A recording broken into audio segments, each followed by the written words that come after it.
Municipal కార్మిక సంఘాల నేతలతో ఏపీ ప్రభుత్వం జరుపుతున్న చర్చలు కొనసాగుతున్నాయి. గంటన్నరకు పైగా చర్చలు కొనసాగుతున్నాయి. శానిటేషన్ రిలేటెడ్ వర్కర్స్ అందరినీ క్లీన్ ఎన్వైరన్మెంట్ వర్కర్స్ పేరుతో 21,000 రూపాయలు ఇవ్వడానికి ప్రభుత్వం అంగీకరించింది. అయితే 21,000 రూపాయల కన్నా ఎక్కువ జీతం ఇవ్వాలని ప్రభుత్వానికి విజ్ఞప్తి చేస్తున్నారు కార్మిక సంఘాల నేతలు. అయితే 5 ఏళ్లకు ఒకసారి పీఆర్సీ వేసి జీతాలు పెంచడం ప్రభుత్వం అనుసరిస్తున్న విధానం అన్నారు మంత్రి బొత్స సత్యనారాయణ. జీతాలు పెంచిన 2 ఏళ్లకే మళ్లీ జీతాలు పెంచమని అడగడం ఎంతవరకు సమంజసమని మున్సిపల్ కార్మిక సంఘాల నేతలను ప్రశ్నించారు.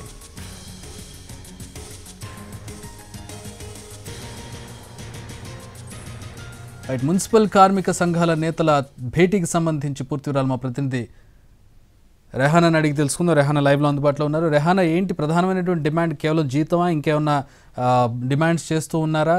చర్చలు సఫలీకృతం అయ్యే అవకాశం ఏమైనా కనపడుతోందా? చక్ర ప్రస్తుతం సచివాలయంలోని సెకండ్ బ్లాక్ లో జీఓఎం తోటి గ్రూప్ ఆఫ్ మినిస్టర్స్ తోటి మున్సిపల్ కార్మికుల సంఘాల ప్రతినిధులతో సమావేశం జరుగుతుంది. ఈ సమావేశానికి ప్రభుత్వం వైపు నుంచి సజ్జల రామకృష్ణారెడ్డి, అదేవిధంగా మంత్రి బొత్స సత్యనారాయణ ఫిజికల్ గా హాజరయ్యారు. అటువైపు వర్చువల్ గా మున్సిపల్ శాఖ మంత్రి ఆదిమూలపు సురేష్ హాజరయ్యారు. ఇటువైపు కార్మిక సంఘాల నుంచి 10 సంఘాల వరకు ఈ సమావేశానికి హాజరయ్యాయి. ప్రస్తుతం 2 గంటలకు పైగా ఈ సమావేశంలో చర్చలు కొనసాగుతా ఉన్నాయి. ప్రధానంగా మున్సిపల్ కార్మికులు చేస్తున్న మున్సిపల్ శాఖకు సంబంధించిన కార్మికులు చేస్తున్న డిమాండ్లు ప్రధానంగా చూసుకున్నట్లయితే జీతాలు పెంచాలి, కానీ ఏమంటారు పనికి తగిన వేతనం కావాలని వాళ్ళు డిమాండ్ చేస్తా ఉన్నారు. అదేవిధంగా గ్రాట్యుటీకి సంబంధించి కూడా డిమాండ్ చేస్తా ఉన్నారు. దీంతో పాటు మిగతా కొన్ని డిమాండ్స్ ఉన్నాయి. ఏవైతే శానిటేషన్ సంబంధించి ఆక్యుపెన్సీ హెల్త్ ఎలివెన్స్ కొన్ని కేటగిరీలకు మాత్రమే ఇస్తా ఉన్నారు. వీటిని అన్ని కేటగిరీల కార్మికులకు వర్తింపజేయాలని డిమాండ్ చేశారు. అయితే కొద్ది రోజుల క్రితమే గతంలో జరిగిన సమావేశాలకు అనుగుణంగా చర్చలకు అనుగుణంగా ప్రభుత్వం 3 కేటగిరీలకు సంబంధించిన కార్మికులకు ఈ హెల్త్ ఎలివెన్స్ కి సంబంధించి అంటే నెలకు 6,000 రూపాయలు ఈ హెల్త్ ఎలివెన్స్ కింద ఇస్తారు. దీనికి అంగీకారం తెలిపింది. ఆ మేరకు జీవోను కూడా విడుదల చేశారు. అయితే ఇప్పుడు జరుగుతున్న సమావేశంలో అన్ని కేటగిరీల ఉద్యోగులకు కూడా కార్మికులకు కూడా ఇవ్వాలని చెప్పి డిమాండ్ చేశారు. దానికి ప్రభుత్వం ఆమోదించినట్టుగా మనకు సమాచారం అందుతుంది. మొత్తంగా 21,000 రూపాయలు కార్మికులకు సంబంధించి ఇవ్వడానికి అంగీకరించినట్టుగా తెలుస్తుంది.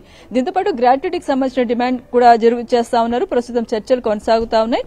మరోవైపు చర్చల సందర్భంగా బొత్స సత్యనారాయణ కీలకమైన వ్యాఖ్యలు చేసినట్టు మనకు సమాచారం అందుతుంది. గతంలో అంటే ఈ ప్రభుత్వం వచ్చిన తర్వాతే మున్సిపల్ శాఖకు సంబంధించిన కార్మికుల జీతాల పెంపు జరిగింది. 2 ఏళ్లలోనే మరొకసారి జీతాలు పెంపు చేయమని అడగడం ఎంతవరకు సమంజసమని ప్రశ్నిస్తా ఉన్నారు. అయితే అటువైపు కార్మిక సంఘాల ప్రతినిధులు మాత్రం ఆ జీతాలు తక్కువగా ఉండబట్టే మళ్లీ మిమ్మల్ని అడుగుతా ఉన్నాము, కనీస వేతనం కనుక ఇచ్చినట్లయితే మేము మరొకసారి మిమ్మల్ని అడగం కదా అని ప్రశ్నిస్తా ఉన్నారు. మొత్తంగా అయితే ప్రస్తుతం సమావేశంలో చర్చలు కొనసాగుతా ఉన్నాయి. హాట్ గా అటువైపు కార్మిక సంఘాల ప్రతినిధులు తమ డిమాండ్లను ప్రభుత్వం ముందు పెడతా ఉన్నారు. అటువైపు ప్రభుత్వం కూడా ఇప్పుడున్న ఆర్థిక పరిస్థితిని మీరు అర్థం చేసుకోవాలి, జీతాల పెంపు ఇప్పటికే చేశాము, ఇచ్చిన హామీని మేము నెరవేర్చాము.